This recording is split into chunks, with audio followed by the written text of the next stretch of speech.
谢谢苏亚轩。好，苏亚轩，老师好。我觉得这首歌就是你音色那么好，然后唱歌这么有经验，我觉得如果最后这2句哦，可以有一种整个完整一篇的东西，你可能会有不同的设计，我觉得，啊，不然很可惜这个声音，你的声音实在是，我甚至觉得你的声音是3个人最好的。谢谢老师。浩哲老师，请讲评。沙哑，我觉得你的音色是很厚实的那一种，而且是很有经验的歌手，因为你有驻唱的经验，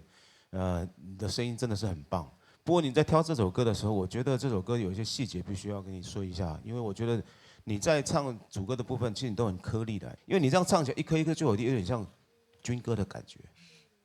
会有那个感觉，那样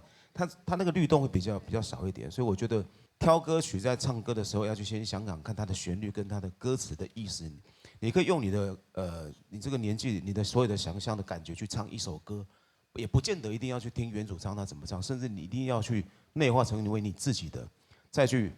变成你自己要去唱歌的样子。我觉得那会比较更像你自己，而且我觉得你声音这么好，一定会帮很多歌加分的。哦，我觉得你可以再好好的去进化一下哈。谢谢老师。